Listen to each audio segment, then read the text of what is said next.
Now this particular body trick is a very effective trick.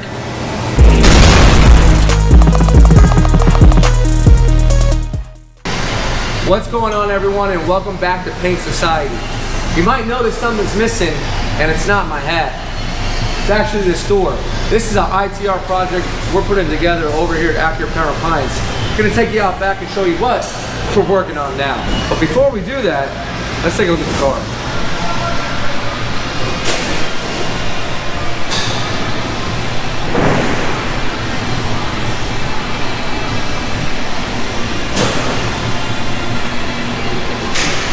Okay, so you saw the car, it's all in pieces.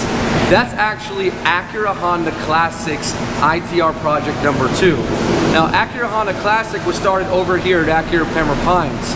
And the whole background behind Acura Honda Classic is to bring together people that, you know, are into the whole car scene, that want to rebuild the community. And that is exactly what we're doing with that car. Now, I'm not going to show you everything about this build because I want you to go over to the YouTube page and check out the full build from the day we got the car. Today, I'm just going to show you a little bit of the technical aspect of painting that door. If you want to see the full build, and as we get into the engine, go over to the page, check it out. But for now, let's get this door sanded and we'll get it painted today. Okay, so this is a door that we're working on now. Pretty much this door has a lot of work and a lot of metal work.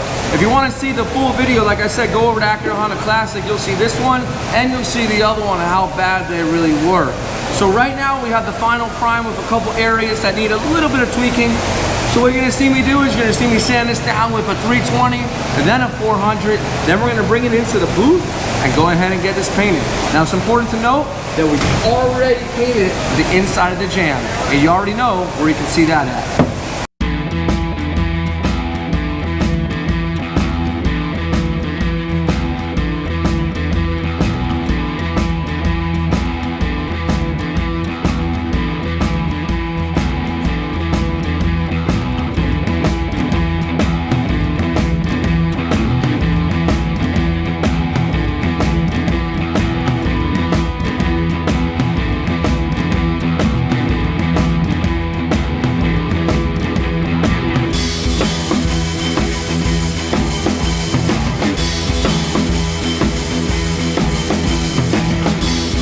Okay, so over there in a time lapse, you saw me use some products. Now I want to teach you what exactly I use so you kind of know what happened there, rather than just show you a quick time lapse.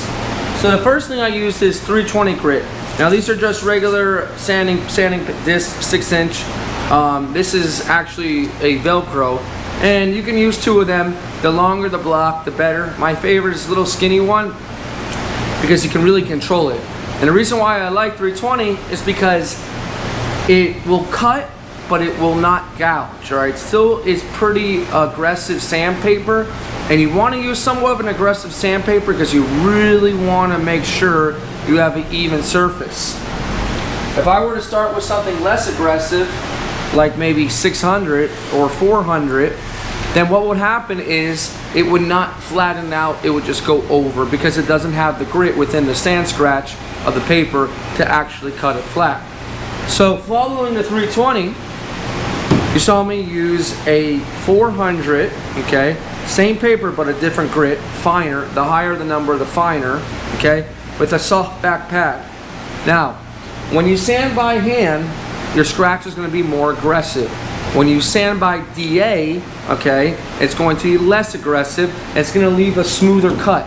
When you put the interface pad in there, it's going to be even smoother, okay? And the interface actually helps to go in the little contours of the door to get a nice even shine. You're not supposed to even cut.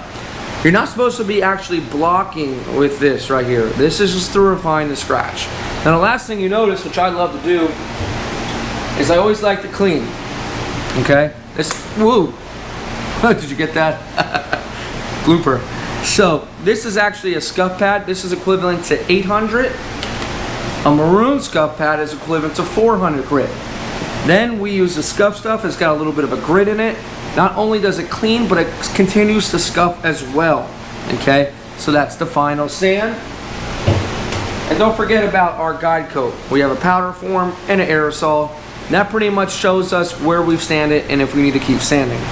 Now, we're gonna check this out one more time. We're gonna put some water on this door, which is a true body man test. That's how we're gonna be able to tell if this door is ready for paint. Now, this particular body trick is a very effective trick. Keep in mind, I've actually used this trick 3 or 4 times before getting to this stage to make sure my body work is okay. I've actually found some dents. So this water coming out of this hose without the actual nozzle on it is gonna simulate how this panel is gonna look once it's painted. It's gonna show me any ripples, it's gonna show me any dents.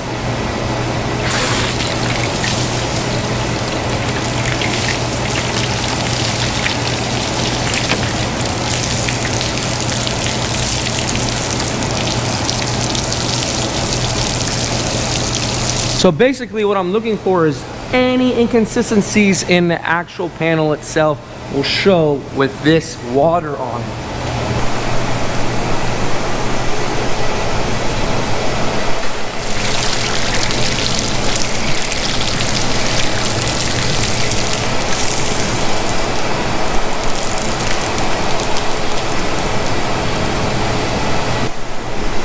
I'd say it's ready for paint. What do you think? Okay, we're back here in the booth and the door is all ready to go. We're just missing a few things.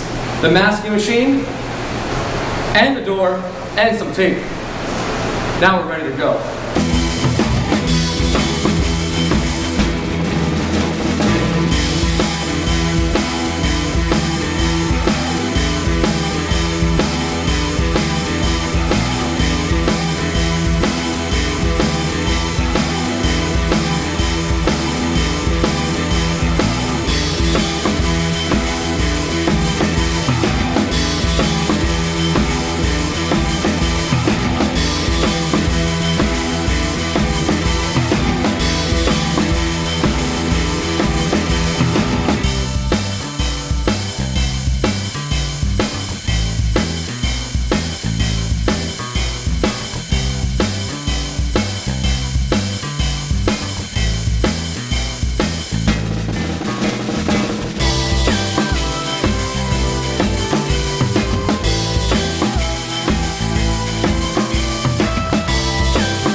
So we just finished that second layer of clear coat, and boy, does it look beautiful.